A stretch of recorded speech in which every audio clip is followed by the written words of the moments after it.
Rasulullah SAW adalah guru kita. Sepakati dulu poin ini. Tidak ada guru bagi umat Islam siapapun yang syahadat kecuali Nabi Muhammad SAW. Ini disepakati dulu. Semua dai dan ulama adalah pewaris beliau. Artinya harus mewariskan ilmu yang beliau ajarkan. Apa yang diajarkan itu yang disampaikan ke umat. Yang tidak diajarkan mereka larang agar dikerjakan. Kan begitu mestinya. Ini kaidahnya dulu. Masalah kasus ada orang imam pimpin doa setelah sholat, jangan dibahas doanya. Doa adalah ibadah. Tapi begini, sebelum anda kerjakan satu ibadah, tanya, saya mau ziarah kubur. Jangan ziarah kubur sebelum anda tanya bagaimana Rasulullah SAW ziarah kubur, agar jangan anda buat-buat ziarah kubur itu. Adanya orang taruh kembang di kuburan, siram air, buat batu nisan, pasang lampu, baca zikir-zikir di sana. Karena dia mau ziarah kubur semaunya sendiri. Tidak bisa. Anda muslim, punya kiai, punya Rasulullah SAW, suri tauladan kita, uswatun hasanah. Tanya Rasulullah ziarah kubur bagaimana. Rasulullah SAW dalam hadis Bukhari menziarahi kubur Baqi. Datang, memberikan salam, mendoakan mereka, pulang. Nggak ada lagi yang lain. Nggak pernah Nabi SAW bawa kembang, siram kuburan karena sudah kering. Padahal Madinah panas 50 derajat, pecah-pecah tanahnya.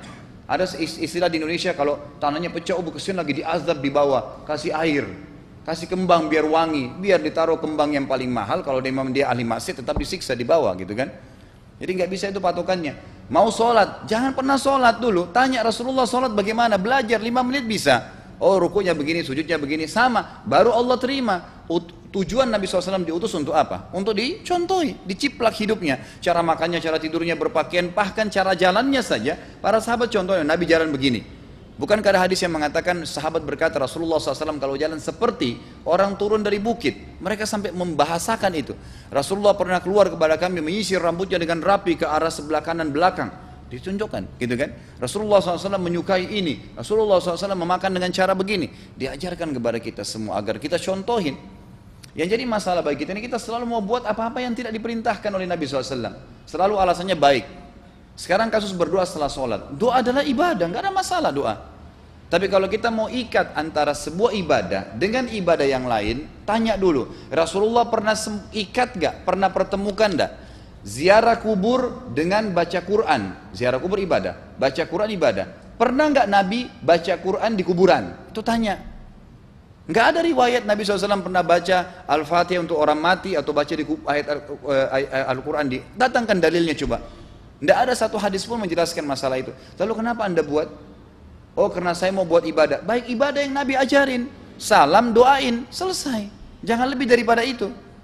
Masa anda lebih pintar dari Nabi Muhammad SAW?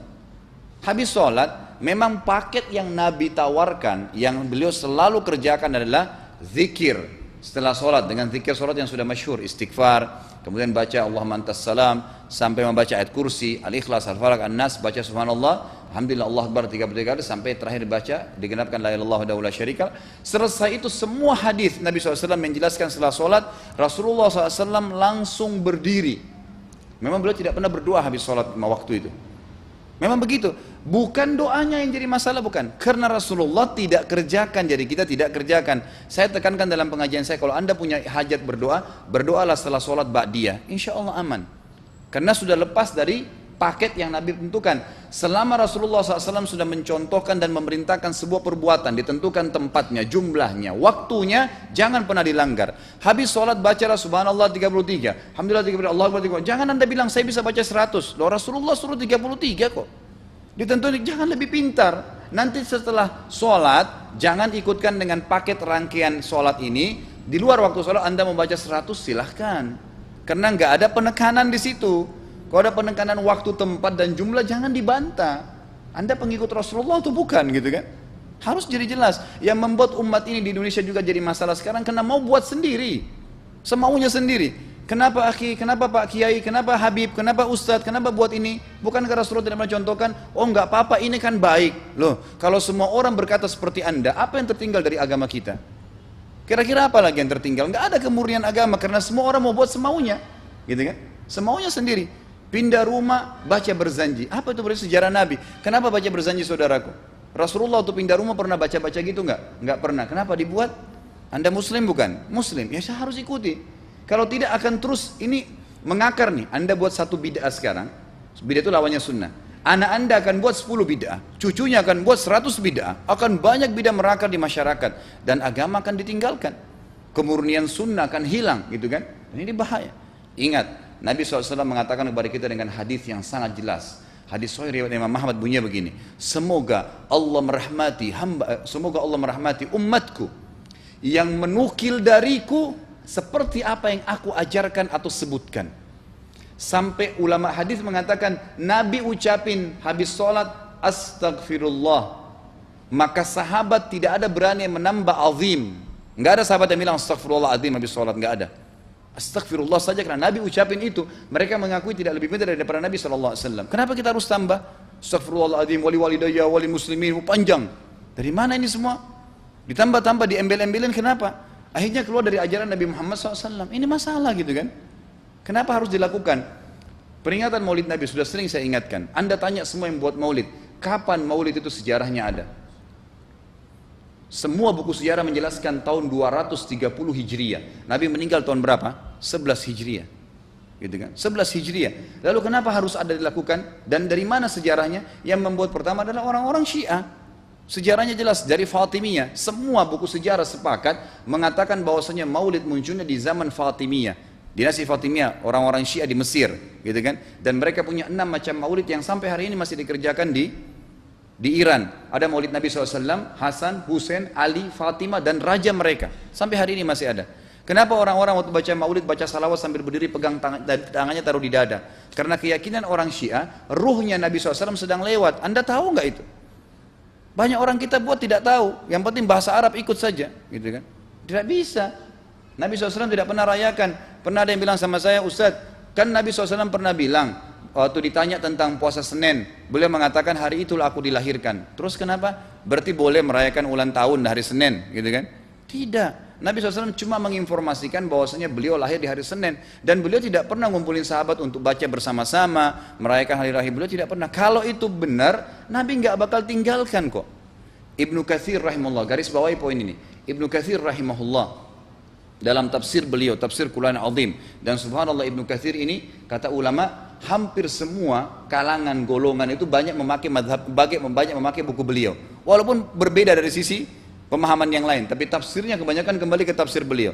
Beliau mengatakan tafsir surah Al-Maidah ayat 3 yang bunyinya a'udzubillahi minasyaitonir rajim, al-yawma akmaltu lakum dinakum, hari ini saya sempurnakan agama kalian, kata Allah, ya. Wa atmamtu alaikum nikmati, saya sempurnakan nikmatku pada kalian, artinya tidak butuh yang lain. Wa raditu lakumul Islam madina, saya ridho Islam sebagai agama kalian. Kata beliau, ayat ini turun menandakan dan memastikan bahwasanya Nabi Muhammad SAW tidak meninggal dunia kecuali sudah mengajarkan semuanya, yang hitam, yang putih, yang gelap, yang terang, yang susah, yang muda, ya, semua dijelaskan. Siapa, kata beliau, yang menganggap masih ada sesuatu yang harus ditambahkan setelah Nabi SAW meninggal dan turun ayat ini, maka dia adalah ahli bid'ah. Dia orang yang membuat-buat agama. Nabi sudah ajarkan semua, selesai. Jangan ditambah, jangan dikurangin. Kita tidak lebih pintar dari Nabi SAW. Nabi nggak pernah rayakan hari lahirnya, jangan dirayain, selesai. Emang kenapa kalau kita nggak rayain? Kenapa? Tangan kita terputus? Enggak. Masih banyak ibadah yang disunnahkan gitu. Sama dengan kasus Isra dan Mi'raj.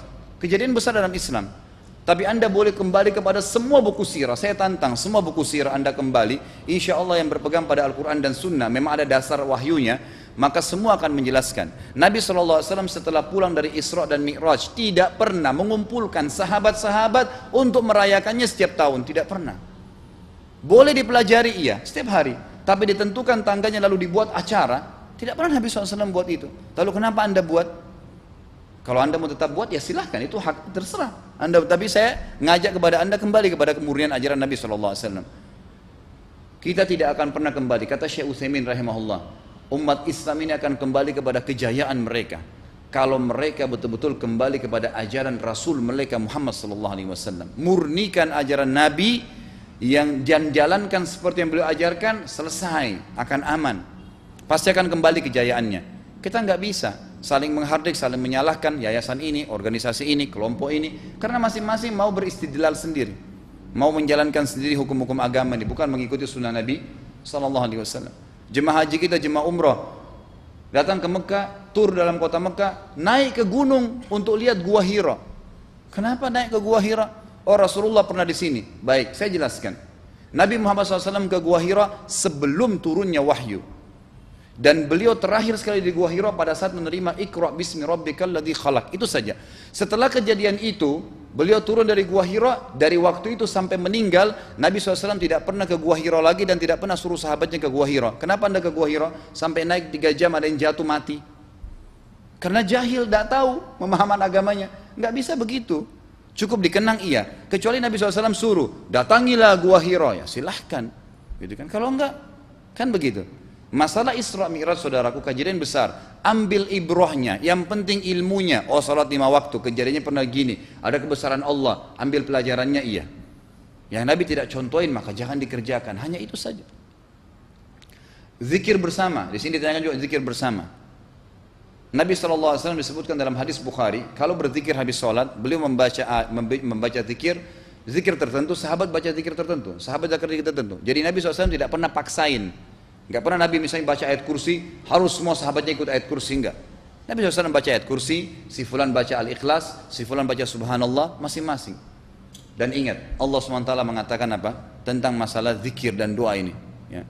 Dikatakan, ya, kita harus berdoa kepada Allah, ya, wadunal jahri minal qawli bil gudui wal asal, wala takum minal ghafilin.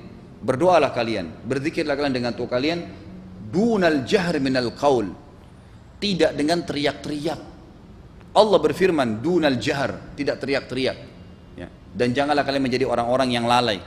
Makanya pernah ada sahabat waktu Nabi SAW berkata begini dalam hadis Bukhari juga, waktu pulang dari salah satu perjalanan, kalau kalian sedang menukik kuda, unta lagi menukik, bertakbirlah, bilang Allahu Akbar.